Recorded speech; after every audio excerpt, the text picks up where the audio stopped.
रक्षाबंधन, भाई बहन के रिश्ते की अनकही कहानी। गांव का नाम था चंदनपुर। यहाँ की गलियां और हवाएं भी भाई बहन के रिश्ते की मिठास से भरी थीं।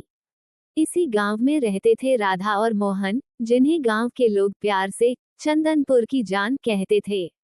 राधा और मोहन का रिश्ता बचपन से ही खास था। वे हर साल रक्षाबंधन का त्योहार बड़े धूमधाम से मनाते थे। एक दिन राधा को एक पुराना पत्र मिला, जिसमें लिखा था, राधा, इस रक्षाबंधन पर तुम्हें एक अनमोल तोहफा मिलेगा। पत्र पर न तो कोई नाम था और न ही कोई पहचान। ये पत्र राधा को हैरान कर गया। उसने मोहन को ये बात बताई और दोनों ने मिलकर यह जानने का निर्णय लिया कि यह पत्र किसने भेजा है। जैसे जैसे रक्षाबंधन का दिन नजदीक आ रहा था, राधा और मोहन की उत्सुकता बढ़ती जा रही थी। उन्होंने गांव के बुजुर्गों से भी इस बारे में बात की, पर किसी को भी इस पत्र का राज नहीं पता था। एक दिन राधा को अपने दादाजी की पुरानी डायरी मिली। उसमें एक किस्सा लिखा था, जिसमें एक रहस्यमय खजाने का जिक्र था। राधा और मोहन ने तय किया कि वे इस खजाने की खोज करेंगे। उन्होंने डायरी में मिले संकेतों का पालन किया और गांव के बाहर स्थित पुराने मंदिर की ओर बढ़े। मंदिर के पास उन्हें एक गुफा मिली। गुफा के अंदर जाते ही उन्हें एक ताले से बंद दरवाजा मिला।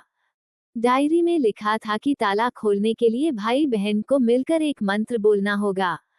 राधा और मोहन ने मंत्र पढ़ा और ताला खुल गया। दरवाजा खुलते ही उन्हें एक चमकता हुआ बक्सा दिखाई दिया।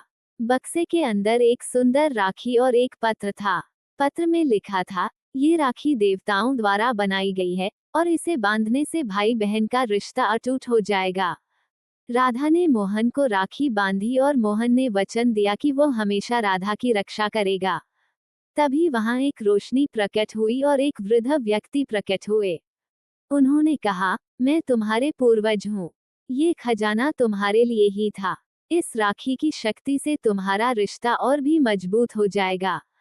राधा और मोहन ने उस दिन को अपनी जिंदगी का सबसे खास दिन माना। उन्होंने समझा कि यह रक्षाबंधन सिर्फ एक त्योहार नहीं बल्कि एक भावना है, जो भाई बहन के रिश्ते को और भी मजबूत बनाती है। रक्षाबंधन का दिन आया और पूरे गांव में धूमधाम से मनाया गया। राधा और मोहन ने अपनी खोज की कहानी गांव वालों को सुनाई और सबने उनकी हिम्मत की प्रशंसा की। अब हर साल जब भी रक्षाबंधन आता, राधा और मोहन उस खजाने की राखी को विशेष रूप से पहनते और अपने रिश्ते को और भी गहरा करते। समय बीतता गया और राधा और मोहन का रिश्ता और भी मजबूत होता गया। उन्होंने अपने बच्चों को भी यह कहानी सुनाई और सिखाया कि रक्षाबंधन का त्योहार सिर्फ एक धागे का बंधन नहीं है, बल्कि एक वादा है, जो जीवन भर निभाना होता है। इस तरह चंदनपुर की गलियों में राधा और मोहन की कहानी एक मिसाल बन गई। हर भाई और बहन ने उनसे प्रेरणा ली और अपने रिश्ते को और भी मजबूत बनाने का संकल्प लिया। इस तरह रक्षाबंधन का त्योहार हर साल और भी खास होता गया और भाई बहन के रिश्ते की मिठास से चंदनपुर की हवाएं हमेशा महकती रहीं।